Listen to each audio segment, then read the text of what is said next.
Hi everyone, my name is Danielle Gallant, and I chose to volunteer at Liberty Commons School for my service project because when I think of a teacher, the first thing that comes to my mind is a servant leader. There are many qualities of a teacher that align with those of a servant leader. For instance, instead of being task oriented, they stop to notice the small details of their students, including their achievements. On top of this, they have confidence in their students and push them to reach their fullest potential, even when they do not think they could succeed. As part of being an encourager, a great teacher realizes that each student is filled with their own experiences that shape their emotions and make their students feel heard and affirmed. Furthermore, every classroom is filled with students of various needs. Good teachers are able to see potential challenges to their students and plan accordingly. Lastly, not every lesson will go as planned. Good teachers will reflect, adjust, and modify lessons, as well as take advantage of every opportunity to create a lesson out of something that might be ignored by others. This service project has given me many opportunities to grow as both a teacher and as a servant leader. During my time volunteering, I worked alongside a lead teacher in a first grade classroom. I helped to assist her with grading as well as a lot of organizing. Reading instruction is a major part of first grade, so one of my duties as a volunteer was to organize the classroom library based on students' reading levels. In addition, I led my own reading groups. Every morning between 9 and 9:50, students are engaged in reading instruction. There are 3 groups. Each group gets increasingly more challenging. Students are placed in groups based on their level of achievement. My job was to use a given book and have students read 1 page at a time in a clockwise rotation, while helping to guide them through decoding, long and short vowel sounds, as well as blending. During my volunteer experience, I also helped to organize a file cabinet that had all of the lesson plans, worksheets, and materials outlined for each week of the school year. The first grade teacher, Miss Benyon, was having a hard time locating all of her needed materials for each day as the file cabinet that she had in the classroom was broken. On top of that, all of the folders were so heavy that the papers were falling out everywhere. My job was to fix the file cabinet as well as reorganize all the papers so that way she could easily locate the materials she needed for that week. In addition to organizing the yearly lesson plans, I helped take down and set up bulletin boards in the hallway to match the content students are learning about.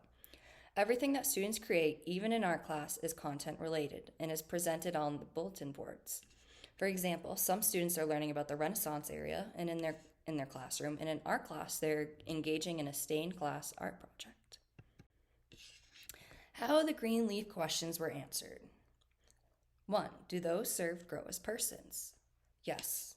A teacher's main goal is to help students grow and develop both physically, emotionally, and academically. Do they, while being served, become healthier, wiser, freer, more autonomous, more likely themselves to become servants? Yes. Teachers are not only responsible for students' education, but they are responsible for making sure students are safe as well as promoting a healthy life. A teacher is supposed to be a role model for students. By modeling characteristics of a servant leader, teachers can encourage and motivate students to serve those around them. What is the effect on the least privileged in society? Will they benefit or at least not be further deprived? Students come from various backgrounds, some more privileged than others. Regardless of students' placements in society, teachers must provide students with an equitable learning environment in which they can succeed. As a servant leader, it's important to make an effort to comprehend and sympathize with others. Individuals must be valued and appreciated for their distinct and individual spirits. During my volunteer experience, I made the time to get to know each and every student in order to build a relationship with them. I also made sure to acknowledge all of the students' thoughts and emotions. For example, one student was having a really hard day because she's very attached to her mom. She came up to me very sad and told me that she missed her mom and wanted to go home. I validated her feelings and told her how I also just moved from home and sometimes I miss my family as well. I tried to make her feel better by saying how fast the day will fly by. In addition, servant leaders try to listen intently to everything that is being said and not spoken in order to gain a better understanding of individual and group needs. In addition, listening involves connecting with one's inner voice and making an effort to discern the messages being sent by one's body, spirit, and mind. During my volunteer experience, I used active listening skills with both students and the teachers I was working with. In order to provide students with the appropriate materials and tools needed to succeed, I had to listen to and observe students. I had to give students my full attention and show interest in what they were saying, as well as clarify questions. Furthermore, the servant leader is strengthened by general awareness, particularly self-awareness. Being aware aids in comprehending matters of ethics, authority, and values. It makes it easier to see most things from a more comprehensive, integrated perspective. During my volunteer experience, I made sure to sit down and reflect on my day in the classroom and think of ways I could have better served the students as well as myself. Servant leaders are committed to the growth of those around them. People possess intrinsic values that extend beyond their observable contributions at work, according to servant leaders. Consequently, servant leaders have a strong commitment to each employee's personal, professional, and spiritual development within the company. Within my volunteer experience, my top priority was being committed to the growth and development of each student. The one-size-fits-all approach does not work in the classroom.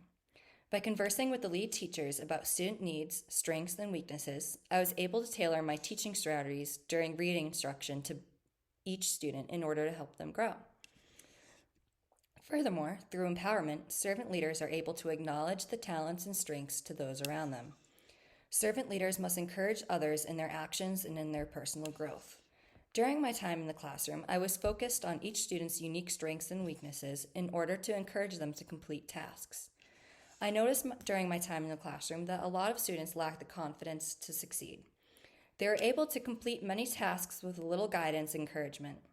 In addition, as a servant leader, it's important to be able to foresee the outcome of any given situation. During my volunteer experience, there were many cases in which I was able to react to a situation before it happened. For example, 2 students in the class were always drawn to each other and would misbehave. Before the start of an activity, I would place the students on opposite sides of the classroom to limit any future distractions. During my time volunteering, I was given many opportunities to practice effective communication.